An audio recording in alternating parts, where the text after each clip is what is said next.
Hey, this looks great. Let's start. Honestly, I don't have a lot of notes for you. Um, this is looking really solid. This looks like great step blocking. I think that, if you wanted to go into spline, I think that would be fine. But let's take a closer look and get into the nitty gritty. So I'm going to look at this. They're not in sync, the left view and the front view, or the 3/4 view, which is fine. It's not that big of a deal. But I'm just going to be working off the side view to kind of check out your timing.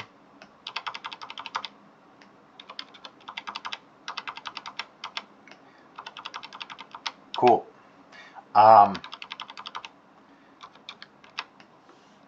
So that looks like a full loop. So I'm gonna mark it here, ins and outs. So we'll take a look.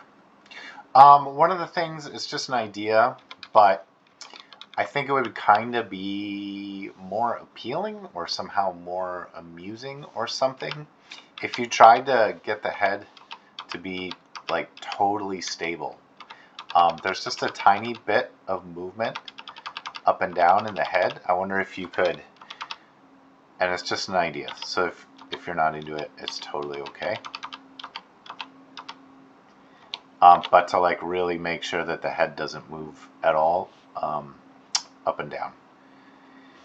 Other than that, I think that I'm wondering. It'll be interesting to see it spline to see if the timing of the feet is a little slow.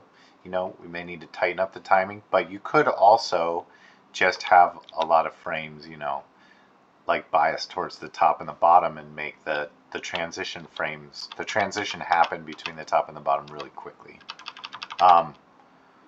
One of the things I think I'd like to see is, so I like this foot pose. I don't think this is wrong, but I'm not seeing a lot of contrast from this foot pose into this. So maybe you could just tip it a little bit more, make sure the toes maybe a little bit more straight. I don't know, play with that, see if you like it. It's just the more contrast we can get from this to when it plants on the ground, I think is going to be like stronger. And here you have like this nice point on the toe, but it seems like to kind of come out of it. And again, this is tiny nitpicky stuff. So if you don't agree, it's fine. But I don't want you to make it feel like this is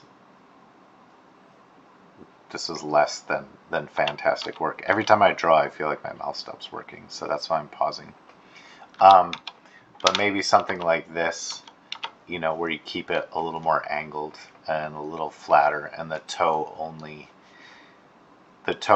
like starts to bend. The toe only bends when it makes contact with the ground. That's a tiny thing.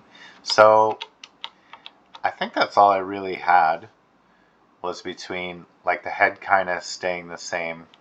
I did notice like overall, and maybe this is on purpose, but this left arm kind of drops.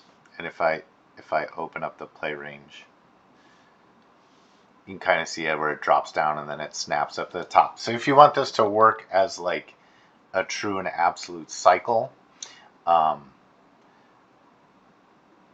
keep an eye on that.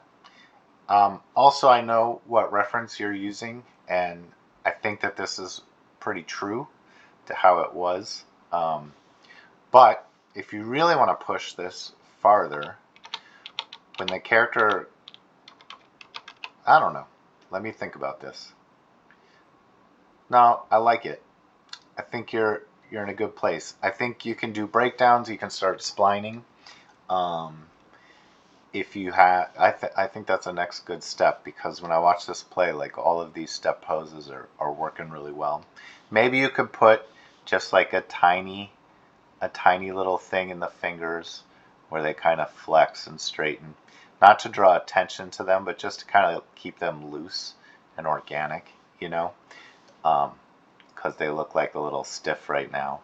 And like I see a lot of nice action in the wrist on the left, but I'm kind of missing a similar kind of just a tiny little thing just to keep it loose. The wrist on the screen right wrist looks a little tighter than the screen left, but overall this is fantastic and it's working great.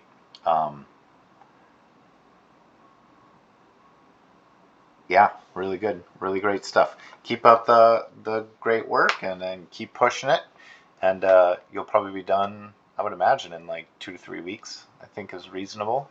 Anyways, let me know if you have any questions, but great stuff. Look forward to see your next submission, and thanks.